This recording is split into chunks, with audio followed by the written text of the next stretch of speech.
देखो normal force क्या होता है, समझ लो यहाँ पे एक सरफेस है, ग्राउंड है, ग्राउंड के ऊपर इस तरीके से एक पर्सन खड़ा है। ये पर्सन का जो वेट है वो नीचे लग रहा है, दैट वेट इज mg। और ये सरफेस जो है, ये सरफेस भी इस पर्सन को क्या देता है, फोर्स देता है। That force is called as normal force. तो what is the normal force? पहले तो normal force is a contact force. जब दो बॉडी का कांटेक्ट होता है, ऑब्जेक्ट जब सरफेस के कांटेक्ट में रहता है, जब वो फोर्स एक्ट करता है, that force is a contact force. जब कांटेक्ट में रहते दो बॉडी, तो उस वक्त जो फोर्स एक्ट होता है, ओके, तभी नॉर्मल फोर्स जो है वो क्या होता है, एक्ट होता है। तो नॉर्मल फोर्स की डायरेक्शन कैसी रहेगी, कैसे एक्ट करेगा? तो normal force is given by surface to the person, जो या फिर सरफेस टू दी क्या बोलेंगे, बॉडी। अगर मान लो यहाँ पे इसकी जगह कोई m मास की बॉडी है, तो normal force is given by surface to the body and it act perpendicular to the point of contact, या फिर बोलेंगे it is act perpendicular to the surface जहां पे पॉइंट ऑफ कांटेक्ट हो रहा है। ओके देखो इस तरीके से परपेंडिकुलर 90 डिग्री के साथ।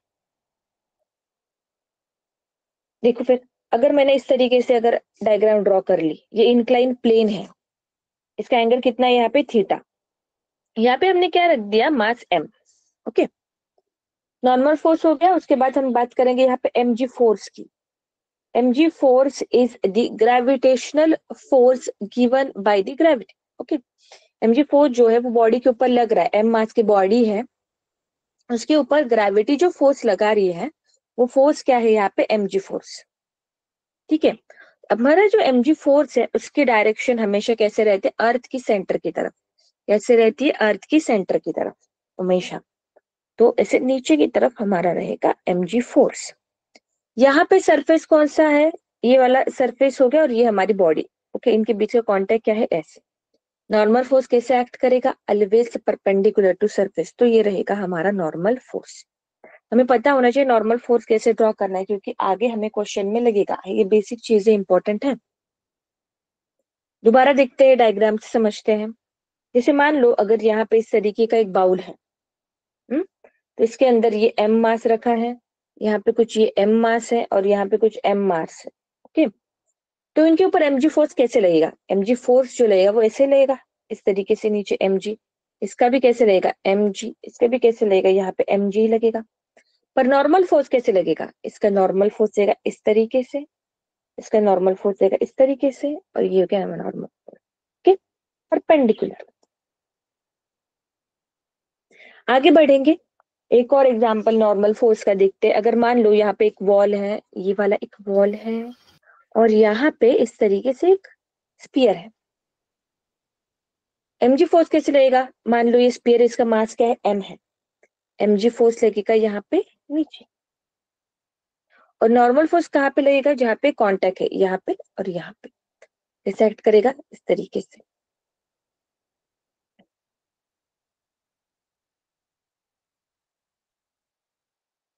ओके, आगे बढ़ते हैं इसी चीज को लेके। अभी आगे अभी हमें क्या देखना है, टेंशन फोर्स। क्या देखना है, tension force. Okay, tension force क्या होता है। ओके, नॉर्मल फोर्स देख लिया हमने, mg फोर्स देख लिया, अभी हमें देखना है टेंशन फोर्स की टेंशन फोर्स किस तरीके से एक्ट करता है। पहले तो सिर्फ हम उसको टेंशन ही बोलेंगे। टेंशन फोर्स इसलिए मैंने बोला कि टेंशन इज नथिंग बट क्या, एक काइंड ऑफ फोर्स ही है। टेंशन मतलब क्या होता है, फोर्स।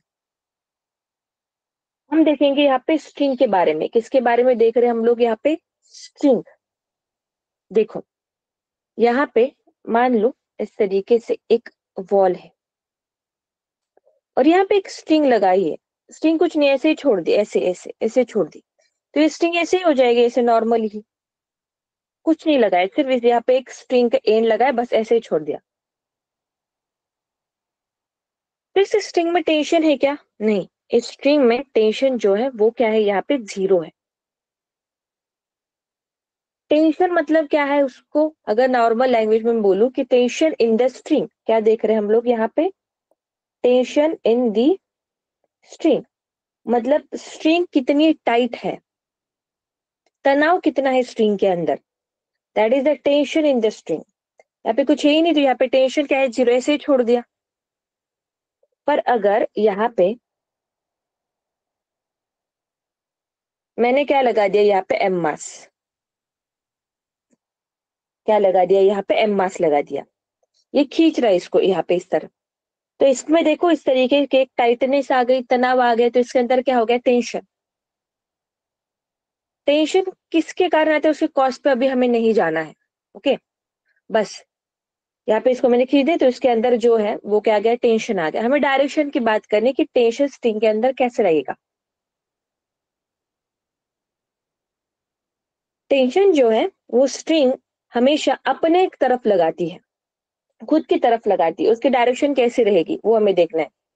जो भी अभी हम स्ट्रिंग देख रहे हैं वो स्ट्रिंग क्या है, यहाँ पे मासलेस है। स्ट्रिंग क्या है हमारी, मासलेस। स्ट्रिंग का कुछ मास नहीं है, स्ट्रिंग का कुछ मास नहीं है, तो इसका मतलब क्या है कि हर एक पॉइंट पे टेंशन क्या रहेगा, सेम रहेगा। हर एक पॉइंट पे टेंशन क्या रहेगा, सेम। अब ये देखते हैं डायरेक्शन कैसे रहेगी। ये एम मास है, यहाँ पे स्ट्रिंग क्या है, कनेक्टेड है, यहाँ पे स्ट्रिंग जो है कनेक्टेड है। तो टेंशन हमेशा स्ट्रिंग अपने खुद की तरफ लगाती है, या फिर तुम ऐसे भी याद रख सकते हो कि स्ट्रिंग जिस पॉइंट पे कांटेक्ट में है दूसरे ऑब्जेक्ट के साथ, जैसे स्ट्रिंग का एंड यहाँ पे कांटेक्ट में है, यहाँ पे स्ट्रिंग का एंड यहाँ पे कांटेक्ट में है, तो उससे टेंशन अवे लगता है, उससे टेंशन जो है वो क्या लगता है, अवे लगता है। इसलिए ऐसा भी बोल सकते हैं, जैसे मान लो अगर यहाँ पे स्ट्रिंग है और यहाँ पे क्या है, एम मास है, यहाँ पे कनेक्टेड है ना, तो उस पॉइंट से अवे लगेगा टेंशन, मतलब इस तरफ। यहाँ पे कनेक्टेड है ना, तो इससे अवे लगेगा, मतलब इस तरफ। या फिर तुम इसे ऐसे भी याद रख सकते हो कि टेंशन जो है स्ट्रिंग के अंदर वो अपनी तरफ ही लगता है। उसके बाद क्या याद रखना है तुम्हें, वन स्ट्रिंग वन टेंशन। क्या याद रखना है, वन स्ट्रिंग वन टेंशन। अगर एक स्ट्रिंग है तो उसके अंदर एक ही टेंशन रहेगा हर जगह, क्यों, क्योंकि हम उसको क्या कंसिडर करें, मासलेस। क्यों, ऐसे क्यों, देखो यहाँ पे ये सीलिंग से इस तरीके से स्ट्रिंग कनेक्टेड है, और यहाँ पे मैंने क्या लगा दिया, एम मास। मतलब इस स्ट्रिंग में जो भी टेंशन रहेगा वो एम मास के तरह कारण ही रहेगा, एम मास ही उसके अंदर तनाव लाएगा। पर अगर स्ट्रिंग को कुछ मास रहता, ओके, तो अगर दो पॉइंट मार्क कर लो, ये एक पॉइंट और ये दूसरा पॉइंट, ठीक है, अगर उसको कुछ मास रहता तो इस वन पॉइंट का और टू पॉइंट पे अंदर टेंशन जो है अलग अलग रहेगा। क्यों अलग अलग रहेगा, क्योंकि इस टू पॉइंट के ऊपर जो यहाँ पे टू पॉइंट पे जो टेंशन है वो किसके कारण रहेगा, नीचे इतना मास है उसके कारण रहेगा। और वन पॉइंट पे जो टेंशन रहेगा वो किसके कारण रहेगा, नीचे जो मास है उसके कारण रहेगा टोटल। तो ये जो ग्रीन कलर का है वो ये मास ज्यादा है, इसलिए वन पॉइंट पे टेंशन ज्यादा रहता, टू पॉइंट पे कम रहता। मतलब इस स्ट्रिंग में हर एक पॉइंट पे टेंशन जो है वो क्या रहता, अलग अलग रहता। पर हम जो स्ट्रिंग कंसिडर कर रहे हैं फिलहाल के लिए, वो स्ट्रिंग क्या है हमारी, मासलेस है। इसका मतलब हर एक पॉइंट पे टेंशन जो है वो किसके कारण है, एम के कारण, तो हर एक पॉइंट पे टेंशन जो है वो क्या है, सेम है। ओके, तो अभी जो है तुमने कौन कौन से पॉइंट देखे, नॉर्मल फोर्स के बारे में देखा। Normal force is a contact force, जो फोर्स जो है सरफेस बॉडी को देता है, जो बॉडी सरफेस के कांटेक्ट में है। नॉर्मल फोर्स कैसे एक्ट करता है, परपेंडिकुलरली एक्ट करता है सरफेस को, जिस पॉइंट पे वो कनेक्ट कांटेक्ट में है, किसके साथ, बॉडी के साथ। उसके बाद तुमने देखा tension force, tension in the string देखा। जब स्ट्रिंग टाइट होती है तब टेंशन एक्ट करता है। टेंशन की डायरेक्शन कैसी रहती है, याद कैसे रखो, दो तरीका है। स्ट्रिंग का एंड जिस पॉइंट पे कनेक्टेड है उस पॉइंट से अवे लगता है, या फिर उस पॉइंट को स्ट्रिंग अपनी तरफ खींचती है। या फिर एक स्ट्रिंग है, स्ट्रिंग हमेशा टेंशन अपनी तरफ लगाती है। उसके बाद वन स्ट्रिंग है, one tension. Massless string consider कर रहे हैं, इसलिए हर जगह टेंशन अलग अलग रहेगा। पर अगर स्ट्रिंग का मास रहेगा, कंसिडर हो रहा है, जाके आगे हम उसके क्वेश्चन करेंगे, देखेंगे, तब हर एक पॉइंट पे टेंशन क्या रहेगा, अलग अलग रहेगा। कोई दिक्कत है यहाँ तक, सबको समझ में आया कि नहीं आया, everyone?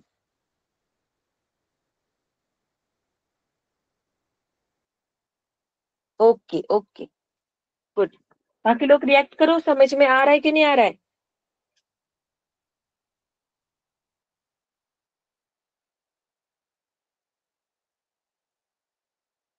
Okay, Sangrur school, okay. Meritorious school, okay. Mohali boys, good.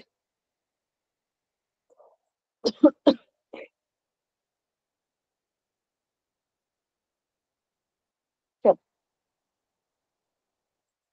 आगे बढ़ते हैं। ये हमने जो जरूरत था देख लिया, अभी क्वेश्चन की तरफ आएंगे, ठीक है।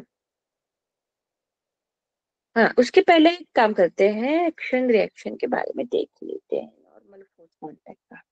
हाँ देखो, यहाँ पे इस तरीके से M1 ब्लॉक है, इस तरीके से क्या है, यहाँ पे M2 ब्लॉक है, ओके। तो मैंने यहाँ पे एक फोर्स लगाया, F फोर्स। क्या लगाया यहाँ पे? F force. तो क्या होगा इसके कारण?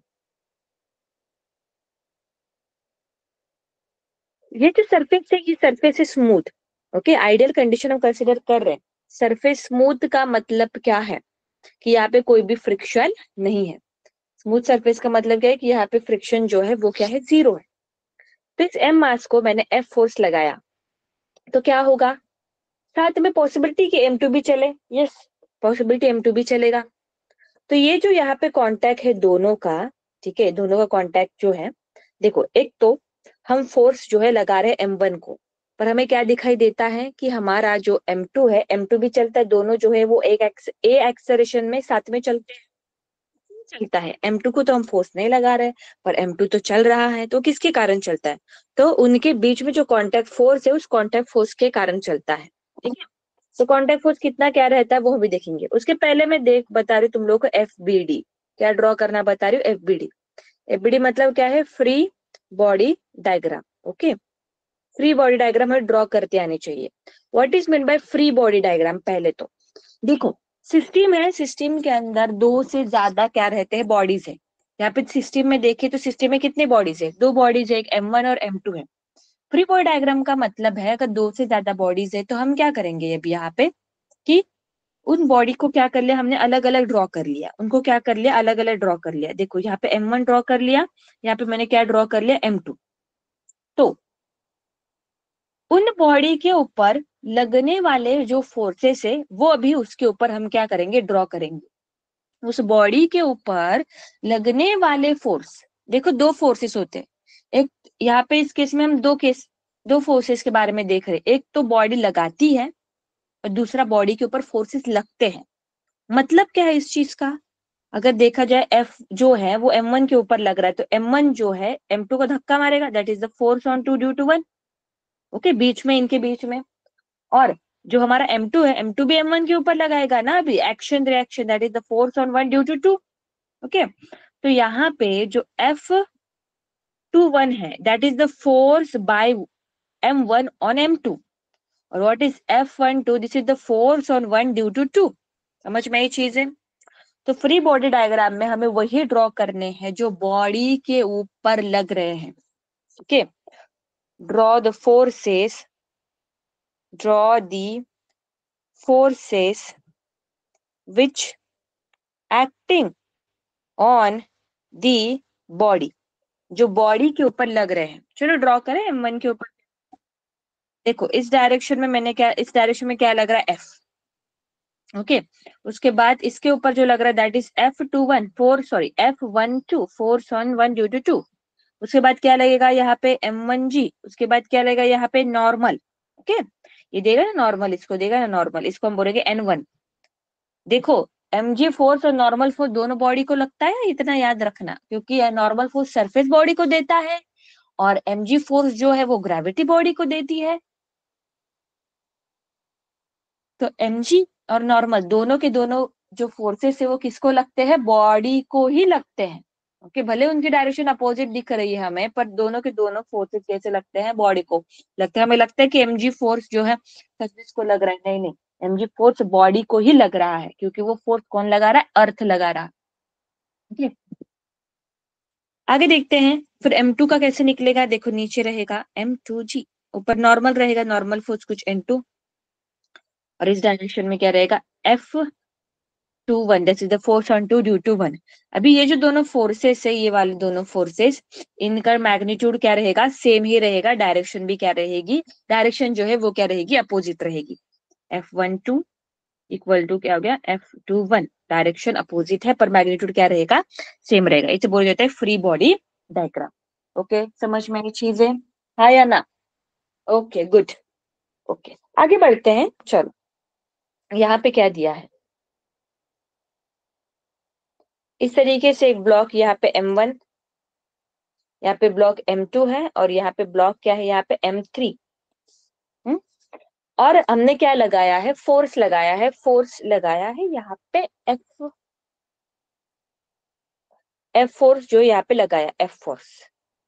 पूछा क्या है, क्या पूछा है, find acceleration of the system, find the acceleration of the system and contact force and the contact force between the block।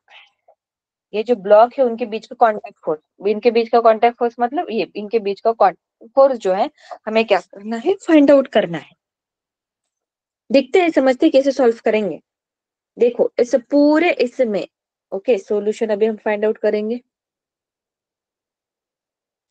अभी फिलहाल के लिए अभी हमने एक ही फॉर्मूला देखा है, कौन सा, summation of force is equal to mass into acceleration. देखो यहाँ पे मास भी है, फोर्स भी है, और हमें क्या चाहिए, एक्सेलरेशन। तो ये वाला फॉर्मूला हम यूज कर सकते हैं, अभी तक तो एक ही फॉर्मूला देखा। ओके, उसके बाद हाँ ये मोमेंटम वाले दूसरे फॉर्मूले हैं, पर अभी के लिए इसके लिए कहते हैं summation of force is equal to mass into acceleration. क्या निकालना है, एक्सेलरेशन और contact force between the block. पहले एक्सेलरेशन निकाल लेते हैं, ठीक है, कैसे, देखो थोड़ा लॉजिक से अगर हम सोचे तो, अगर ये वाला सरफेस तो स्मूथ है, ये वाला सरफेस क्या है भाई, स्मूथ है, ये वाला सरफेस क्या है, यहाँ पे स्मूथ है, तो एफ फोर्स जो है वो M1 को लग रहा है। M1 M2 M3 तीनों कैसे कांटेक्ट में है, M1 को फोर्स लगाया तो धक्का लग के लग के लग के तीनों के तीनों साथ में ही चलेंगे ना, साथ में चलेंगे, अलग अलग तो नहीं चलेंगे, क्योंकि ये इसको फोर्स लगाए ऐसे ऐसे, इसको लग रहा है तो ये इसको इसको इसको, ये तीनों के तीनों ऐसे साथ में ही चलेंगे। तो हम ऐसा बोल सकते हैं क्या कि यहाँ पे M1 M2 और यहाँ पे क्या बोलेंगे M3 moving with same acceleration, moving with the same acceleration से सीधी सी बातें मूव करेंगे। आगे देखते हैं, अगर ये साथ में मूव कर रहे हैं तो उनको M1 M2 M3 से अलग अलग समझने से बेटर है हम उसको एक ही बॉडी कंसिडर कर सकते ना। सो वी कैन कंसिडर, क्योंकि साथ में ही चल रहे, so we can consider M1 M2 और M3 as a one body, as a one body, उसको एक वन बॉडी की तरह क्या करें, कंसिडर करेंगे। तो क्या हो जाएगा, summation of force is equal to mass into acceleration. Okay, summation of force is equal to M क्या हो जाएगा, यहाँ पे बोलो M1 प्लस M2 प्लस क्या हो गया यहाँ पे M3 एक्सेलरेशन। फोर्स कितना लग रहा है, यहाँ पे एक ही फोर्स लग रहा है F, इक्वल टू क्या हो जाएगा यहाँ पे M1 plus M2 plus M3। Acceleration क्या आ जाएगा फिर यहाँ पे, acceleration is equal to F upon M1 plus M2 plus क्या हो गया यहाँ पे M3, ये हो गया हमारा यहाँ पे एक्सेलरेशन। अभी आप बोलोगे मैम यहाँ पे जो है हमने नॉर्मल फोर्स और mg फोर्स क्यों नहीं देख निकाला, उसके बारे में क्यों नहीं सोचा। ओके देखो, हमेशा वही फोर्सेस ड्रॉ करो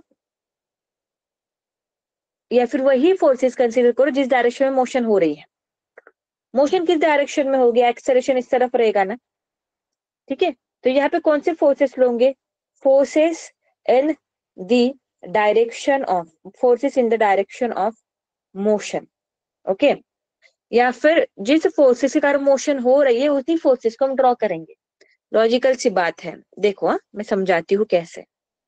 यहाँ पे देखो ये सरफेस है, क्या बोलना चाह रही हूँ मैं, अगर मान लो मैंने यहाँ पे कुछ एफ फोर्स लगा दिया, एफ फोर्स, दो कंसिडर, दो चीजें हैं यहाँ पे, और इसको यहाँ पे इस एफ फोर्स, तो ये वाला सीधा सीधा समझ में आ रहा है, ये ऐसे चलेगा एक्सेलरेशन से, किसके कारण चलेगा, एफ के कारण। पर ये जो एफ है, ये जो एफ है, ये एफ लगने के बाद दिखाई दे रहा है कि ये ब्लॉक इधर ही चल रहा है ए एक्सेलरेशन से, तो ये एफ के कारण नहीं चल रहा होगा, चलो अभी एफ को यहाँ पे रिजोल्व कर लेते हैं।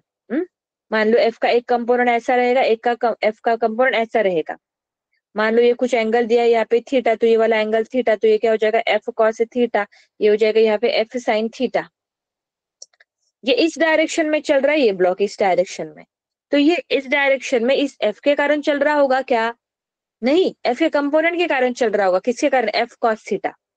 इसलिए इसमें अगर जब मैं लिखूंगी summation of force is equal to mass into acceleration, तब मैं क्या लिखूंगी? मास हो गया एक्सेलरेशन, यहाँ पे फोर्स किस फोर्स के कारण चल रहा है? F cos theta. यहाँ पे क्या लिखूंगी मैं? यहाँ पे एफ कॉस थीटा, क्योंकि इस ब्लॉक को एफ ऐसे लग रहा है, एफ का ये वाला कंपोनेंट इसको इस डायरेक्शन में चला रहा है, और एफ का ये वाला कंपोनेंट इस ब्लॉक को नीचे दबा रहा है, और इसमें पूरा का पूरा फोर्स इसी डायरेक्शन में लग रहा है, और इसी डायरेक्शन में मोशन है, पूरा का पूरा फोर्स इसी डायरेक्शन में लग रहा है। समझ में आ रही है क्या चीजें? क्लियर हुआ क्या? जिस डायरेक्शन में मोशन हो रही है उसी डायरेक्शन के क्या लेने हमें? फोर्स। क्लियर हो रहा है आप लोगों को? हाँ या ना बताओ मुझे सभी लोग। ओके चलो ठीक है, आगे बढ़ते हैं। इसको तो एक्सेलरेशन तो आ गया शॉर्टकट से, मतलब शॉर्टकट मतलब ये हमें लॉजिक लगा के। आगे बढ़ते हैं। अभी हमें क्या निकालना है? Contact force. कॉन्टेक्ट फोर्स इनके बीच का, उसके लिए अभी देखो इन तरीके क्वेश्चन को सॉल्व करने का कैसा तरीका रहेगा। सबसे पहले ड्रॉ कर लो फ्री बॉडी डायग्राम। क्या ड्रॉ कर लेंगे हम लोग यहाँ पे? फ्री बॉडी डायग्राम ड्रॉ कर लेंगे। उसके बाद बनाएंगे इक्वेशन, देन इस इक्वेशन को सॉल्व करेंगे। क्या तरीका बोला मैंने?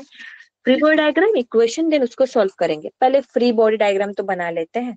चलो फिर पहले सबसे पहले लेंगे यहाँ पे हम M1। किसको लिया हमने यहाँ पे? M1 को।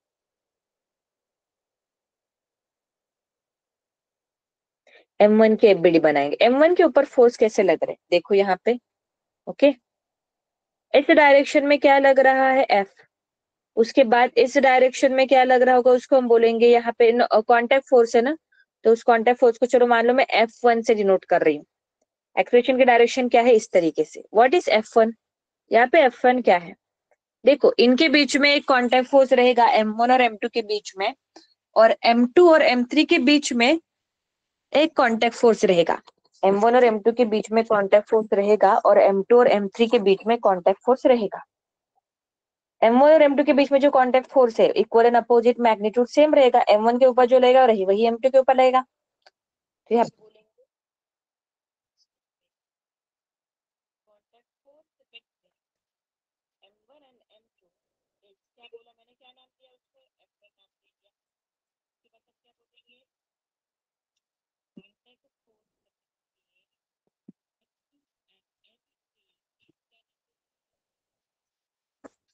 F1।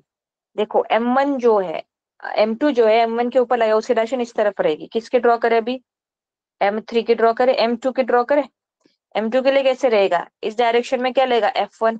This is the force on one due to two, force on two due to one. उसके बाद इनके बीच का लगेगा, उसकी डायरेक्शन किस तरफ रहेगी? इस तरफ। M3 भी लगाएगा ना, दैट इज F2, एक्सेलरेशन इस तरफ। उसके बाद किसकी निकलेगी? यहाँ पे M3 की, इसके ऊपर क्या लगेगा? सिर्फ F2 लगेगा। उसकी डायरेक्शन क्या रहेगी बताओ? यहाँ पे एक्सेलरेशन की डायरेक्शन इस तरफ। कोई दिक्कत यहाँ तक समझ में आ गया आप लोगों को? इस तरीके से यहाँ पे फिलहाल तो हमारी फ्री बॉडी डायग्राम बन गई तीनों की। अभी हमें क्या बनाने हैं? इक्वेशन। चलो क्या आ जाएगा यहाँ पे? Summation of force equal to mass into acceleration. चलो कैसे कैसे फोर्सेस लग रहे हैं अभी यहाँ पे? M1 G और यहाँ पे नॉर्मल भी लग रहा है, हाँ, पर मैं उसको ड्रॉ नहीं कर रही हूँ। क्यों ड्रॉ नहीं कर रही हूँ? बिकॉज हमें वही फोर्सेस लेने जिस डायरेक्शन में मोशन हो रही है। ओके, मोशन हॉरिजॉन्टल डायरेक्शन में हो रही है ना, तो हॉरिजॉन्टल डायरेक्शन में मोशन तो हॉरिजॉन्टल फोर्स के कारण ही होगी। ऐसा तो नहीं होता है कि एक ब्लॉक ऐसे, इसको अगर मैं ऐसे फोर्स लगाऊं तो ये ऐसे चलने लग जाता है, नहीं ना। इस डायरेक्शन में फोर्स लगा तो ये ब्लॉक ऐसे ही चलता है। तो हमें उसी डायरेक्शन के फोर्सेस लेने जिस डायरेक्शन में मोशन हो रही है। हॉरिजॉन्टल डायरेक्शन में मोशन है तो उसी डायरेक्शन में जितने फोर्सेस है वही ड्रॉ करेंगे। M1 जो नॉर्मल को मैंने जानबूझ के ड्रॉ नहीं करा, एक्चुअली वो एक्ट करेंगे, पर वो मोशन में रिस्पॉन्सिबल नहीं है ना उस डायरेक्शन में, इसलिए उसको नहीं ड्रॉ कर रहे। Got it? The summation of force. चलो फिर कैसे? F minus F1 equal to M1 into a. समझे? एफ जो है राइट की तरफ है, F1 लेफ्ट की तरफ है, इसलिए माइनस साइन कन्वेंशन देखने पड़ेंगे। एक्सेलरेशन राइट की तरफ है या इसलिए m1 a। उसके बाद चलो इसका इक्वेशन कैसे बनेगा, summation of force equal to mass into acceleration.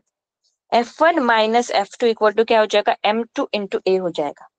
उसके बाद summation of force equal to mass into acceleration क्या हो जाएगा, यहाँ पे F2 equal to m3 a। Okay, तीनों इक्वेशन बन गए यहाँ पे। हमारे पास किसकी वैल्यू है, देखो अभी ये आंसर जो आएगा वेरिएबल की फॉर्म में। हमारे पास कौन कौन सी चीजें गिवन है समझ लो। हमारे पास क्या क्या गिवन है, हमारे पास गिवन है m1 m2 m3 और f। जब भी वेरिएबल के फॉर्म में आंसर आता है तो हमें समझ में नहीं आता है कि भाई आंसर कैसे रहेगा, कैसे दिखेगा, तो हमेशा याद रखो जो वेरिएबल गिवन है आंसर में भी वही वेरिएबल दिखने चाहिए। ओके, में कौन कौन से वेरिएबल गिवन थे, m1 m2 m3 और f, तो आंसर में उतने ही आने चाहिए। हमें निकालना क्या है, f1 f2। ओके, और एक्सेलरेशन, एक्सेलरेशन तो आ गया। चलो इस इक्वेशन को ले लो, यहाँ पे इससे F2 आ जाएगा बिकॉज एक्सेलरेशन पता है, F2 equal to m3 into acceleration F2 m3। Acceleration की वैल्यू क्या आई थी, F upon m1 plus m2 plus क्या हो गया यहाँ पे m3, ये एक्सेलरेशन हमारा आया था। यहाँ पे F2 कॉन्टैक्ट फोर्स क्या आ गया, m3 F upon m1 plus m2 plus m3। तो contact force between 2 and 1, answer आ गया हमारा क्या होता है F2। चलो F2 आ गया, अभी हमारा टारगेट क्या है, क्या निकालना है, अभी हमें F1 निकालना है। क्या निकालना है हमें, F1। तो F1 कैसे निकालेंगे, इक्वेशन 1 इक्वेशन 2 और इक्वेशन क्या हो गया 3, फ्रॉम 3। अभी इक्वेशन 1 को उठाओ, F1 निकालना है ना, फ्रॉम 1। 1 इक्वल टू क्या है, F minus F1 equal to क्या है बताओ यहाँ पे, m1a। चलो पुट करते हैं, F1 निकालना है, F1 के लिए हम उसको क्या करेंगे यहाँ पे रीअरेंज करेंगे, ठीक है।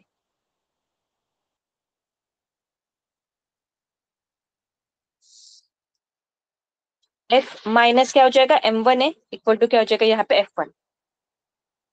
F m1 की एक्सेलरेशन की वैल्यू क्या है, F upon m1 plus m2 plus m3 equal to क्या हो गया यहाँ पे F1। सिंप्लीफाई करेंगे इसको, देखो इसको डिनोमिनेटर में क्या है यहाँ पे 1 है ना, क्रॉस मल्टीप्लाई करना पड़ेगा। देखो कैसे, F is equal to m1 F upon m1 plus m2 plus m3 F1। Cross multiply करेंगे क्या हो जाएगा, F into m1 plus m2 plus क्या हो गया यहाँ पे m3 minus m1 F equal to F1 upon क्या हो जाएगा नीचे m1 प्लस m2 प्लस क्या हो गया यहाँ पे m3। ये ब्रैकेट ओपन कर दो, F m1 plus F m2 plus F m3 minus m1 F upon m1 plus m2 plus क्या हो गया यहाँ पे m3 इक्वल टू F1। क्या कट हो जाएगा यहाँ से, ये और ये कैंसिल। तो यहाँ पे F1 की वैल्यू क्या आ गई, F कॉमन ले लिया हमने, m1 m2 plus m3 upon क्या हो गया यहाँ पे m1 plus m2 plus m3। देखो जो गिवन था उसी फॉर्म में आंसर आया, तो ये किसकी वैल्यू हो गई यहाँ पे, F2 की वैल्यू हो गई। ओके, कोई दिक्कत, क्वेश्चन क्लियर हो गया सबको, एवरीवन। ओके गुड, चलो फिर आगे बढ़ते हैं। इस तरीके कॉन्टैक्ट फोर्स हमें निकालना होता है। फ्री बॉडी डायग्राम बनाओ, इक्वेशन बनाओ और सॉल्व करो। देखो ये क्वेश्चन और आसान होगा जब हमें m1 m2 m3 और f की वैल्यू क्या रहेगी, ऑलरेडी गिवन रहेगी।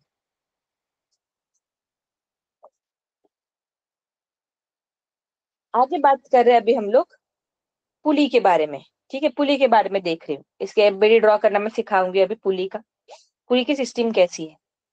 देखो इस तरीके से यहाँ पे ये है हमारी पुली। ये जो पुली है, पुली भी क्या है यहाँ पे मासलेस है, पुली जो है वो भी क्या है मासलेस है। यहाँ पे मैंने एक स्ट्रिंग लगाई है, यहाँ पे क्या लगाई है मैंने इस तरीके से स्ट्रिंग।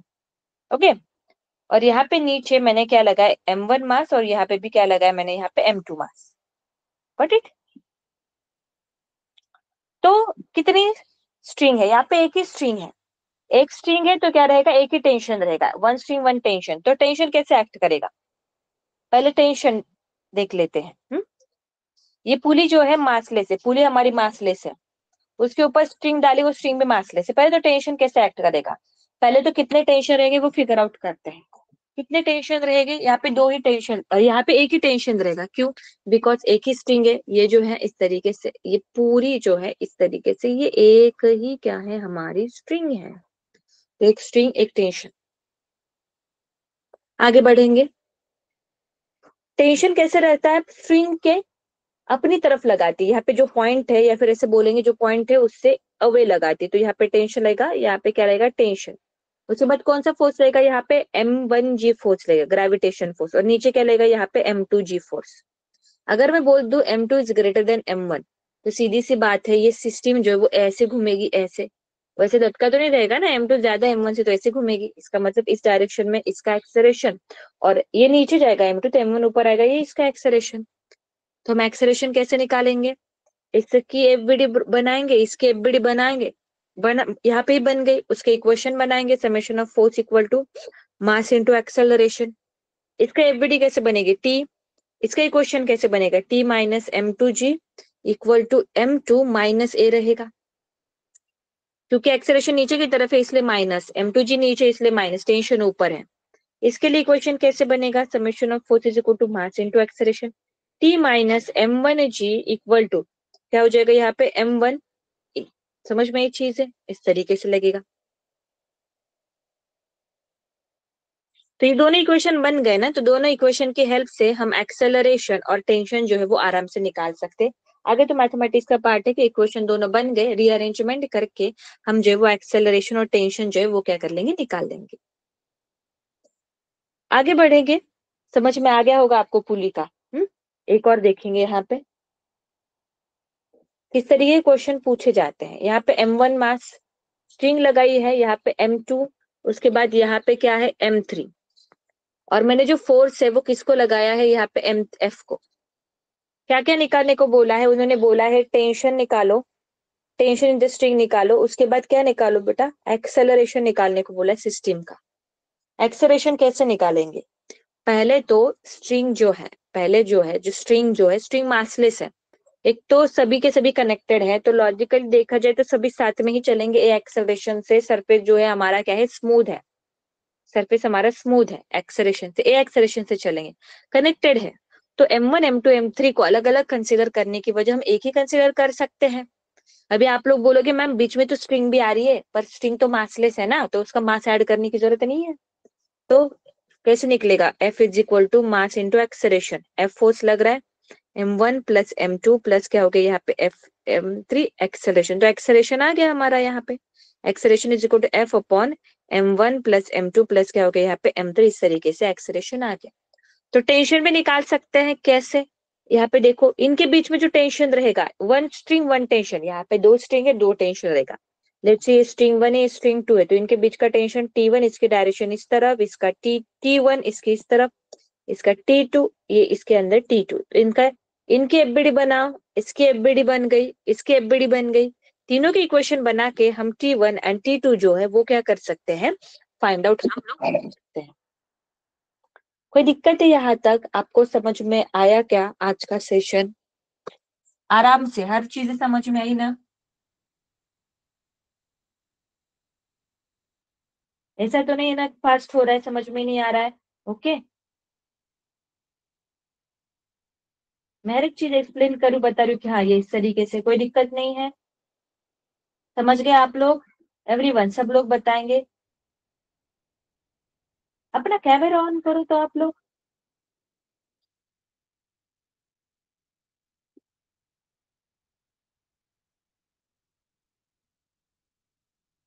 एवरीवन,